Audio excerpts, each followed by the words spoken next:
as we enter our third year of meeting virtual.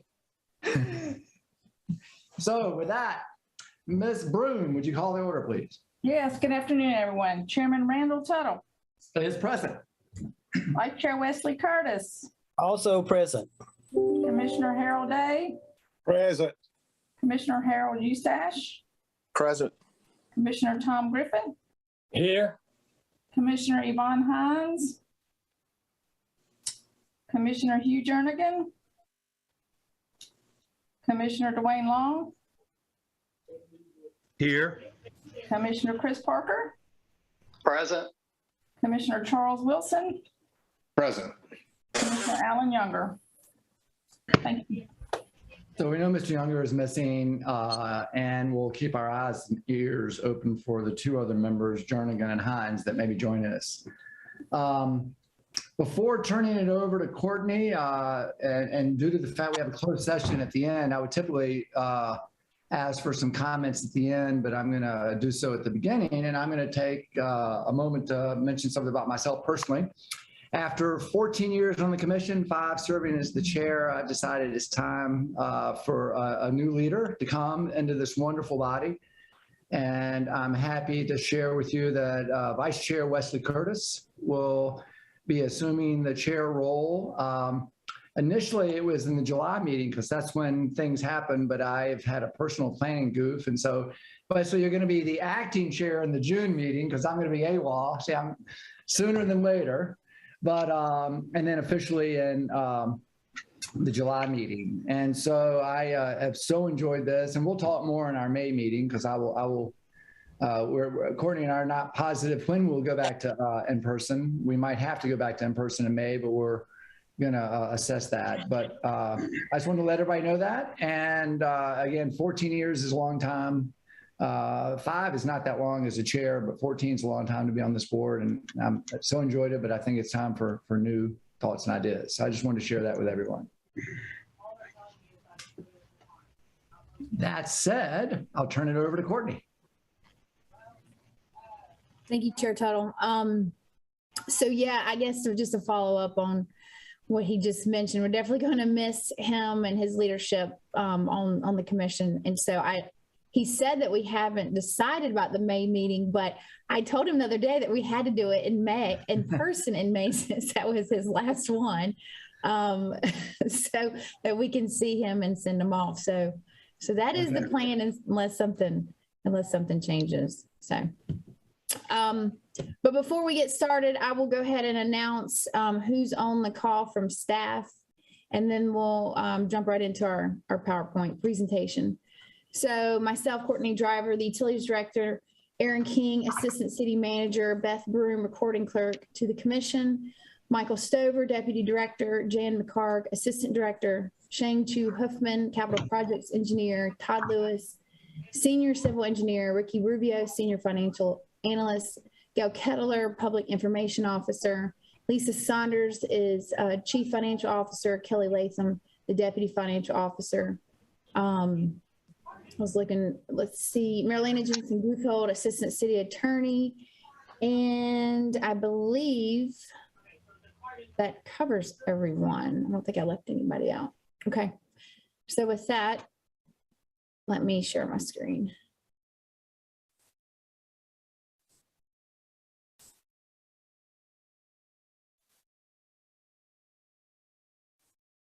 Okay. Thumbs up if everything looks good. You can see the presentation. Okay, perfect. Thanks. Okay, we'll start with our normal welcome and announcements, then our water and wastewater updates, solid waste updates, the agenda items, our CIP presentation, and then we'll close out with the closed session at the end. So we talked about this briefly, but virtual versus in-person meetings, the Finance Committee meeting that's scheduled for Monday, April 25th at 3 p.m. will be virtual. We will be discussing the operating budget and rate information. The plan is to have our May meeting in person. That's a typo. That should not say Tuesday. That is a Monday. So that will be in person.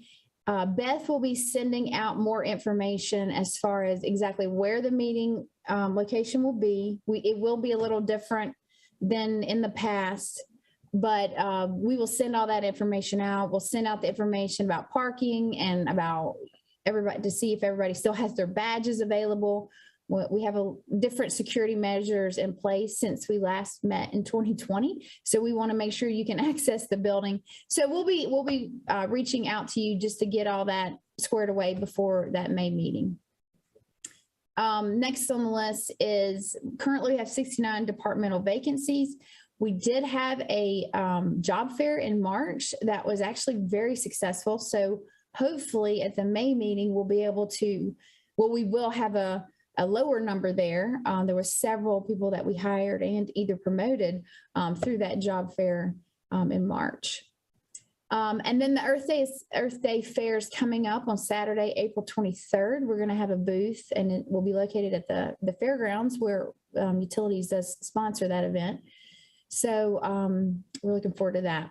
Another announcement that I have is that Patrice Glenn has been promoted to Assistant CityLink Director, which is a really good opportunity for her, but bad for us. Well, I guess it's still good for us because she's going to do amazing things for us in CityLink, but she will not be in Utilities anymore. And that actually was official last week, so April 4th.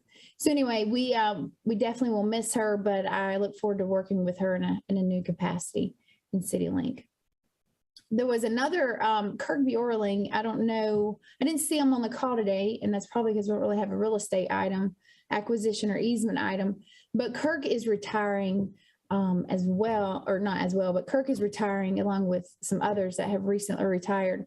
And I believe this, I thought was going to be his last meeting. I believe he's retiring at the end of the month. So we'll have a new real estate administrator going forward pretty soon. Any questions before I move on? This is just, Gail put this together. It just shows a lot of our marketing, advertising that we're doing. And then the top right-hand pictures at the career fair that we held. So we've got we're working on a lot and doing a lot right now, which is good, getting our name out there and trying to educate the public. So, okay, I will turn it over to Mike Stover for our water and wastewater updates. Thank you, Courtney, and good afternoon, commissioners. We'll start with the conveyance dashboard. So far this fiscal year, we've issued 36 conveyance agreements totaling over $10 million. This next graph will show the breakdown between the water and sewer mileage with 7.3 miles of water mains and 5.6 miles of sewer mains being conveyed. Here's the rainfall data. So for the month of March, we had a little over three inches of rain, which is a little bit more than where we were last year and a little less than where we were in 2020. Forsyth County is not under any drought conditions right now. Water production, we were up based from this time last year about 1 million gallons per day, which is about a 3% increase. And it exceeds our 5-year average as well. Water quality sampling, we took almost 27,000 samples at our 3 water treatment plants for the month of March and fielded 36 water quality calls and received 0 violations at any of our plants. Collection system update, we didn't have any NODs or NOVs for the month of November. We did receive 3 notice of deficiencies for December, 1 NOV, one of which was an intent to enforce letter. For January, we also had 3 notice of deficiencies, 2 notice of violations, and both of those were intent to enforce letters. And we have not received the reports for February and March yet.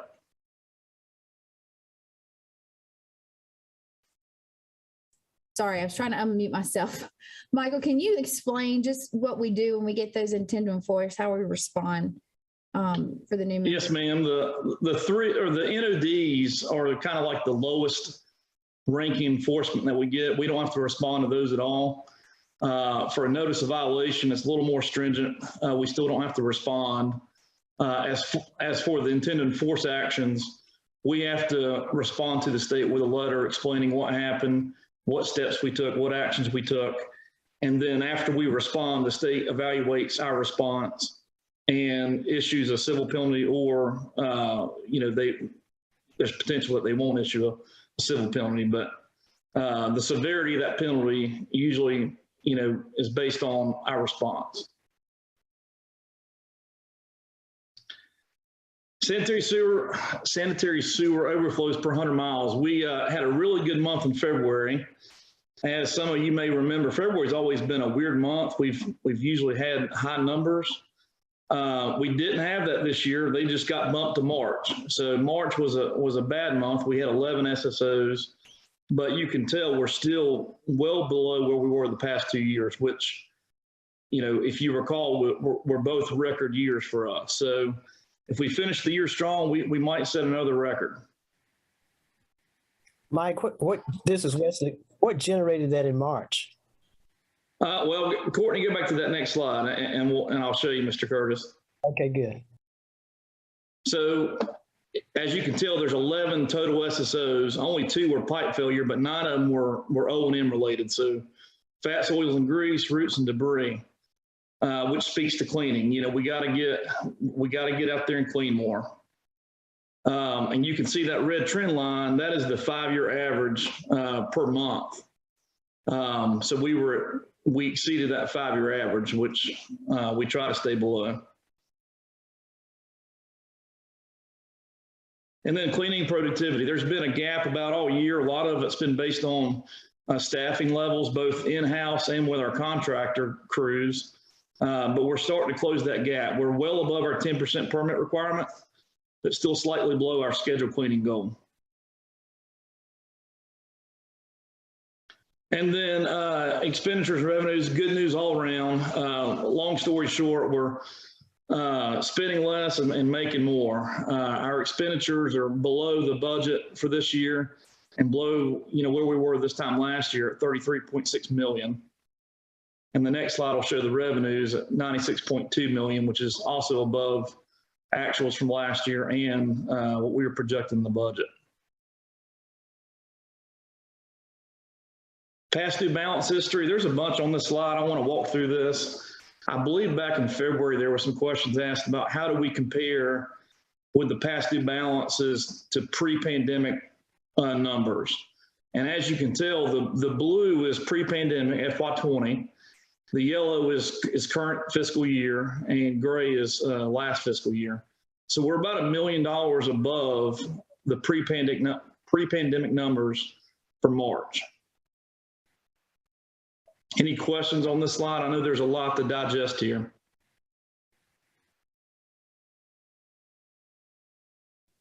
Okay. I believe this is the last slide for water and sewer updates. This is just the number of delinquent accounts, and it kind of mirrors that past due balance history, but it peaked back in December again, and it's starting to go back down. Currently, we have about 11,525 past due delinquent accounts. Any questions for water and sewer updates? Okay, thank you. Thank you, Mike. Good afternoon, everyone. We'll start out with our financial updates. And so this first slide, we'll start with the tonnage update, sorry. This is the tonnage at Haynes Mill Road landfill. Year to date, we've taken in 231,021 tons. So we're just continuing the trend of being ahead of last year and ahead of the budget. And you'll see in the next slide, March, was a remarkable month for us. We took in 36,957 tons. And that is a record for us. We've not recorded a month since we put scales in 1991 where we took this much tonnage in. So of course, that's partially related to a seasonal uptick in the spring, but also Old Salisbury Road was closed most of March and was only opened at the very end of the month. So demolition activity is attributed to a lot of this. And Old Salisbury Road, since we did reopen, we thought we'd start tracking that again, we just opened the last 4 days of the month. So just a few hundred tons in March, but we're at 17,450 tons year to date at that site. So in the spring, with construction and demolition increasing, we should make up some of the ground we lost when we were closed during the winter.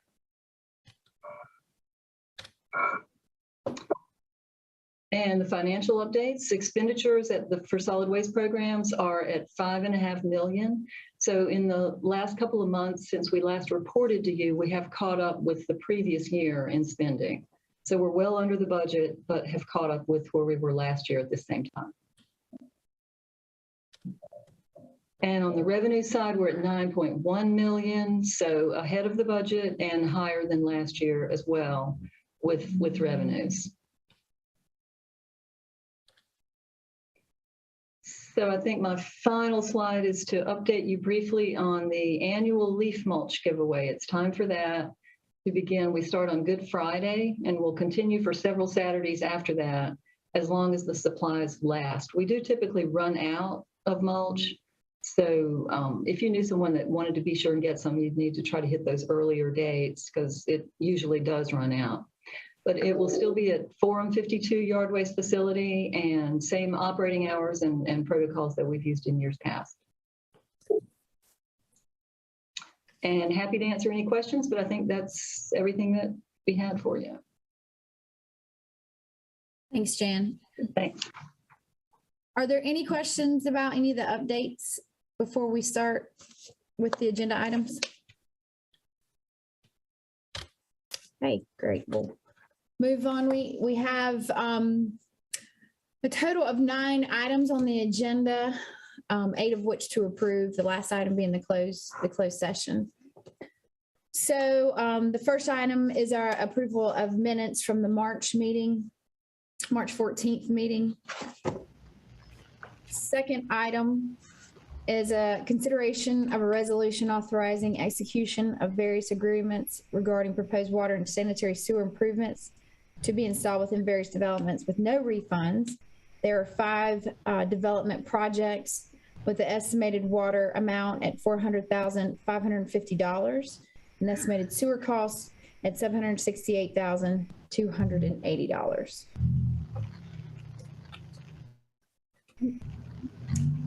Item 3 is a resolution awarding a contract for brass fittings. This is an annual contract that we bring each year for estimated quantities of brass fittings, which are components used in water service connections. Core and Main was the low bidder for section 1 in the amount of $98,399.10, and section 2 in the amount of $722,038.79 for a total amount of $820,437.89. And this does represent an increase or potential increase of 12% from last year's contract award. Courtney, I got a question on that. Okay. How long are they going to honor this price for the year, or are they going to come back and hit us again about 15 or 20% through mid-year? Well, I can't say for sure that nothing will change, but we would have to evaluate that if that happens, but hopefully they will honor that throughout the year. And we can always deny if they were to come and say, well, we can't honor those prices anymore. And yeah, we could deny that. Okay. Chantel McClam, who's the new purchasing director, is not with us today, but I know Kelly Latham's here. Kelly, do you want to add anything to that, or is that good? Yes, that's correct. I do know that Chantel is working with the city attorney's office to determine if we need to make any tweaks to the wording in our agreements to sort of prevent these types of increases in the future. Okay, thank you, Kelly. Okay. This is Mighty Lena. That's right. I am looking at some language to prevent increases in pricing midstream during a contract. Great, thank you. Mm-hmm. Okay, item 4 is a resolution requesting the city council of the City of Winston-Salem adopt a resolution approving an application for a North Carolina Drinking Water State Revolving Fund Loan for the Nelson Water Treatment Plant Monetization Project. So this is the sixth time I believe we've brought this to you for approval. Each funding cycle where we have submitted application, we've been approved 20 million at a time. So as of December of 2021, we had been approved for $100 million in state revolving fund loan. So we're going again this funding round, and we're asking to close. We're asking for the remaining amount of what has been formally appropriated by the commission and the city council. So we're asking for 21.87 million, and that would bring us to the total amount that's been appropriated for this project. Again, this is a low interest rate loan. It's for a term of 20 years at an interest rate at 1.02%. Yeah, that's it. Any questions on this one? Hey, Courtney, it's Chris. At some point, are we going to get an update on how things are going on that project? Yes. Any updates coming up? Yeah, I do believe that Shane has that on her presentation after we go over the agenda items, that she has a few slides for Nelson. Thank you. You're welcome. Okay. Item 5 is a resolution requesting the City Council of the City of Winston-Salem adopt a resolution approving an application for North Carolina Division of Water Infrastructure grant funding available through the American Rescue Plan Act of 2021 for the Washington Park Sewer Rehabilitation Project. So this is an application to the state for a grant, and this project is a sewer rehab project for in Washington Park. It was identified under the Collection System Improvement Program as pipe that had, after a condition assessment, needed to be rehabbed. The budget for this project is $6.3 million. These type of projects are eligible for the maximum amount of $5 million. So that's what we are requesting, is a $5 million grant for this project.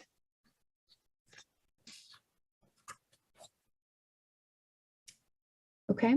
Item 6 is a resolution requesting the City Council of the City of Winston-Salem adopt a resolution approving an application for North Carolina Division of Water Infrastructure grant funding available through the American Rescue Plan Act of 2021 for the Sprague Neighborhood Sewer Rehabilitation Project. This is very similar to the last item, except for a different area to be rehabbed. Both, again, a sewer project that was identified under the Collection System Improvement Program. The budget for this project is $5 million. So we will be requesting the maximum amount of $5 million of a potential grant to fund this project.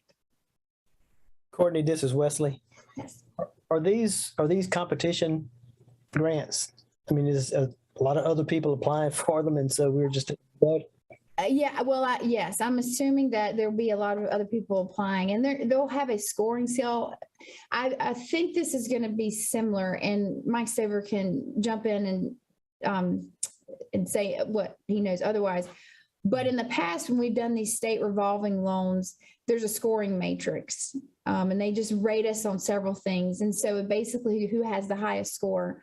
So I think the same process will be done for these ARPA funds, and then it'll determine who gets the money and who doesn't. Courtney, that's correct. And Black and Veatch shared that criteria with us. And these two projects were, when we ran through that ranking, were the highest ranking projects that we had. That exceeded $5 million. You know, the $5 million cap, we didn't want to, you know, propose on a $2 million project and leave $3 million on the table. Thank you. Yeah, it's definitely something we hope we get.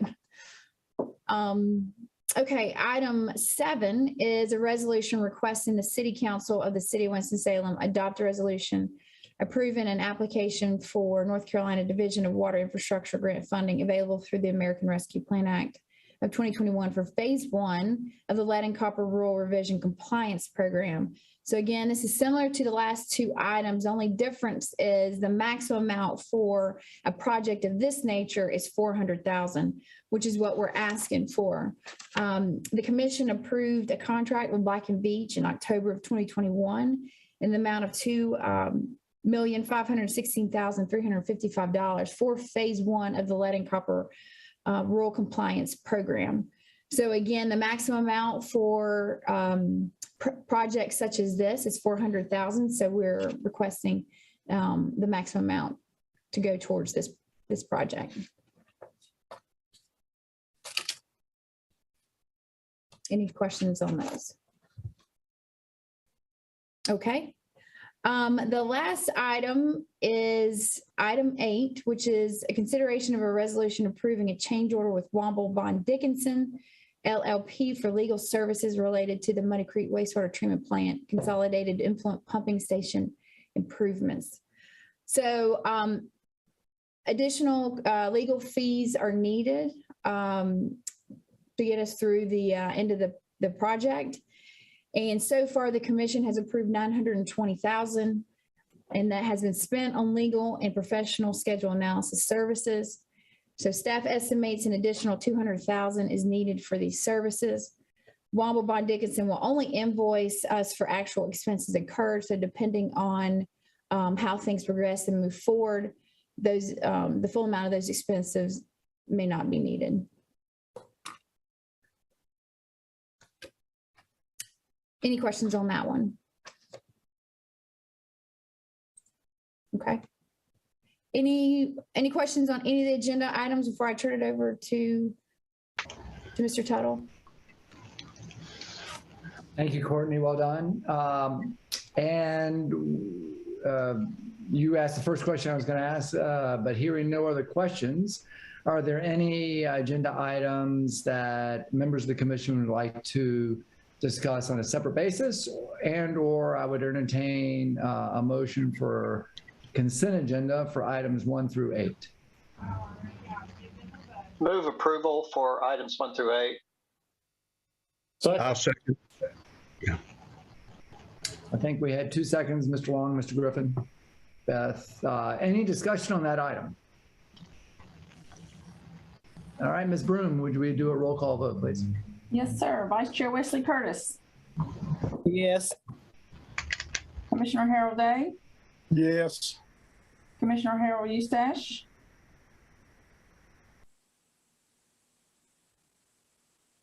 Commissioner Harold Eustache.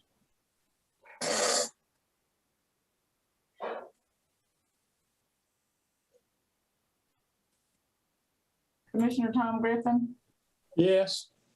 May I interject? Sorry, with respect to Commissioner Eustache, if his connection is unbroken, it's not severed, is that the case?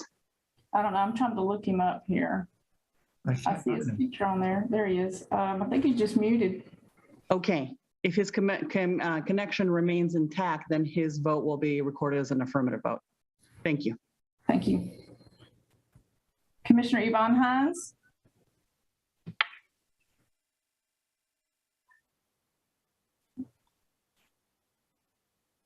Commissioner Hugh Jernigan. Yes. Commissioner Dwayne Long. Yes. Commissioner Chris Parker. Affirmative. Commissioner Charles Wilson. Yes. And Commissioner Alan Younger, he's not here. So. Thank you. I'm sorry, it's Marilena again. Just to clarify, Commissioners Hines and Eustache are present and their votes. Yes. Did we? Yes. Thank you.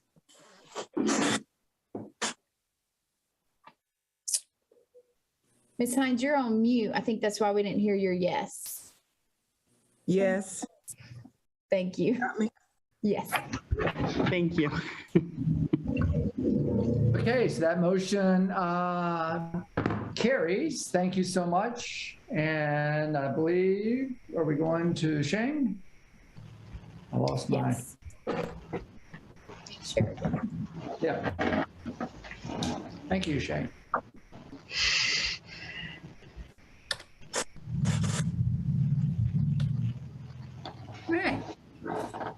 Good afternoon, ladies and gentlemen. Hope you're all having a good day and had a good weekend. First up is Nielsen Treatment Plant Modernization Project. The notice to proceed for this project was September of last year. Oliver Schutte is our contractor. The final completion date should be May 9th, 2025. They've finished the excavation for the EQ basin and they're doing subgrade preparation on that. The chemical building and the raw water booster pump station demolition is underway, and the excavation of the clarifier is almost complete. And here, the picture to your left is the excavation for the clarifier, and the picture to your right is the EQ basin. And if you look closely on the right side, where you see the black tarp looking thingy, that's a soil nail wall. It is there because there's a 36-inch transmission main that goes from the plant to chitty tank. And the depth to the bottom of the EQ basin is 35 feet. And since you need such a steep angle, they came up with this soil nail wall for soil stabilization. Thank you. The Northwest Water Intake Bank Stabilization Project, KBS Earthworks is our contractor. They finally got all their materials and they mobilized last Monday. And here you can see a picture on the left of the portage, and the picture to the right is the close-up of the failed avian basket wall. Right there. Yeah, right there. The big hole. Shouldn't be there. Water main improvements. We've used about 88% of our contract time. We gave them a little more time due to material shortage and weather delays. They're working on Stars Ferry Road, the bore at Kinney Road. And here you can see the project map. The yellow star to the left in Louisville is Kinney Road, and then they're continuing work in Kernersville to the right. System-wide sewer rehab phase 3. Notice to proceed was July of last year, should be completed around summer. The rehab work on Kenwood Road has been completed.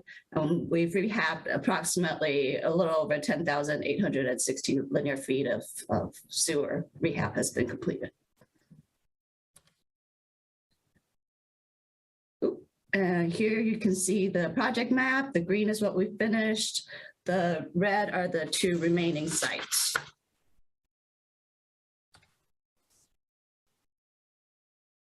And here you can see KRG working at High Point Road. And this work involved 1,250 linear feet of HDPE pipe getting slit line into 15-inch ductile. So if you look at the picture on the right, you can see how long that pipe is. And it just keeps going.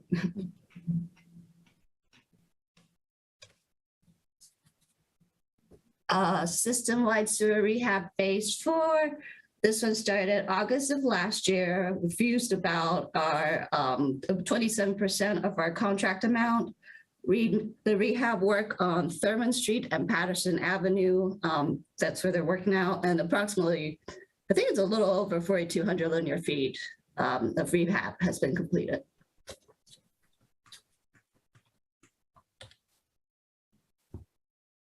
Here to the left, you can see they're getting ready to do a pipe burst. You can see them attaching the burst head. And the picture to the right is a new manhole. Avali, Martin Mill, Lowry Street. All of the lift station upgrades are complete. Our contractor, Baker Underground, is working on punch list items and closeout documents.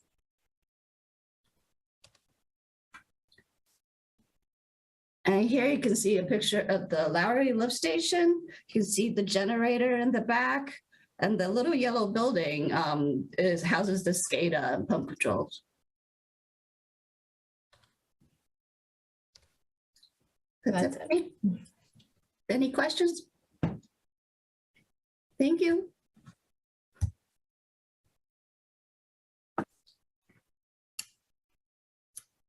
So I know Mr. Parker had asked about Nilsson, and I know we didn't go into that much detail, but the project is going well.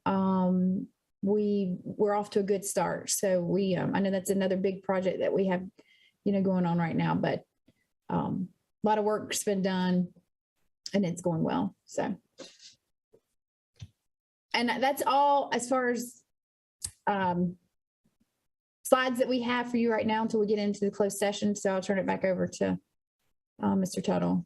Very good. Yes. And so Courtney was away last meeting. When she heard that we had met into closed session till 4 p.m., we worked hard to make sure this agenda was clean and simple. And so well done, team, for that expeditious review. Any commission members have anything to say or add before we go into closed session? Hearing that, Mr. Curtis, please, agenda item number 9. You're on mute, Mr. Curtis. And before he goes in to make this motion, I did want to add one thing. I mentioned the in-person meeting in May. If anyone has an issue that that needs to be looked at as far as waiving them from participate, there are certain situations where your participation in person could be waived, and we could look at a hybrid option. Please reach out to me before, within the next week or so. Yeah, I was going to say the same thing. And do we have hybrid options for those that aren't quite ready? And so, yeah, there is that option. And if we need to do that, then it might change where we have the meeting, because all the rooms are not set up to do the hybrid option. So I'll need to know that sooner than later if I need. Why don't we just go ahead and ask? We've got everybody here, Mr. Younger. If you would just privately email Courtney, and you feel free to copy me if you want, with your ability to attend an in-person meeting in May, please. And or do you prefer a hybrid? Yeah, that'd be perfect. Thank you. Okay, Mr. Curtis, thank you. All right, I think I'm unmuted now. So I move that the Winston-Salem Forsyth County Utilities Commissions go into closed session pursuant to North Carolina General Statute 143.318.11A3 to consider and give instruction to its attorneys regarding the handling of claims by MWH Constructors Incorporated, and to preserve the attorney-client privilege. Second.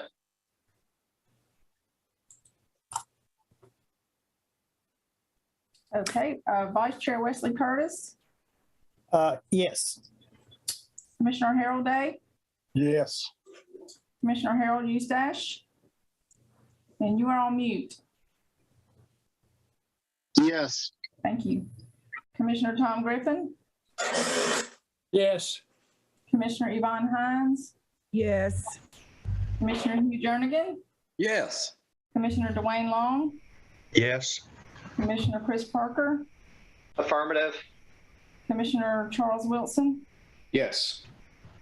and Commissioner Alan Younger. All right, thank you all, and thanks to all the staff.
Members have anything else to add before I ask for motion for adjournment? I'd like to add something, but Randall, if we are going to meet in person in May, I will save my comments about you until then.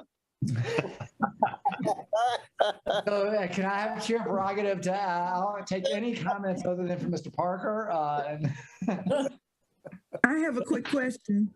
Yes, Yvonne. Thank you.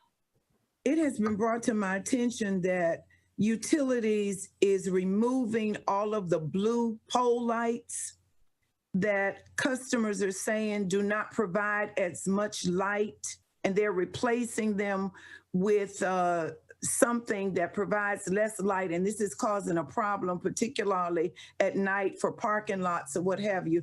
What is driving the decision to change out those lights? Thankfully, that's not this department, but Mr. King, I'm sure, would be glad to address that. Ms. Hines, I'm not sure if you're talking about kind of just the typical street lights that we have within the city. Yeah. And some people have them in the parking lots or in their backyards or whatever. So one thing that has come up is Duke Energy has been in the process of swapping out kind of the old traditional high pressure sodium lights to the modern LED lights that are much thinner, have a thinner profile on those. And in the process of doing that, the vendor that they used supplied some bulbs that had some defects in them. And if you have seen some of those, they shine a purple light down instead of a clear white light. Duke Energy is well aware of those, and they actually have, I think, on pretty much the front portion of their webpage, if you see one of those that is defective, you can report it to them, and they're pretty prompt and effective in getting those swapped out with a bulb that actually does shine white light down. If you've got anybody that's having those problems here and are having problems getting through the process, feel free to work through Courtney to get me their information, and we can get that over to Duke Energy to get that on their list. Okay, thanks. Appreciate it.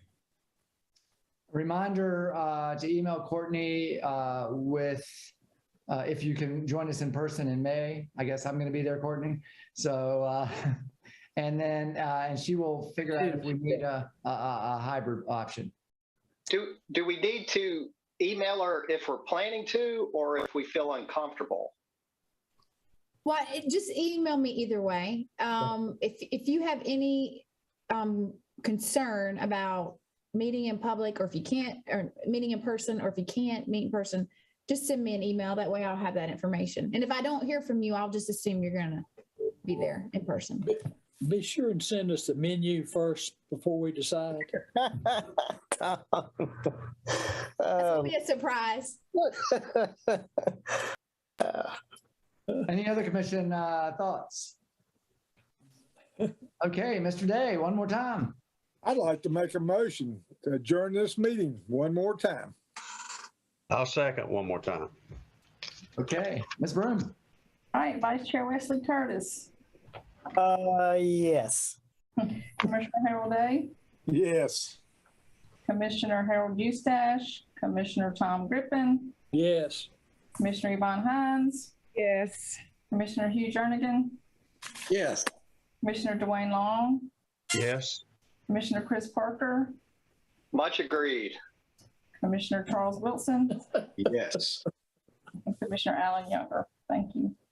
Thanks to all for a good discussion. It was a tough discussion, but I admire the way this group handled everything. So thank you.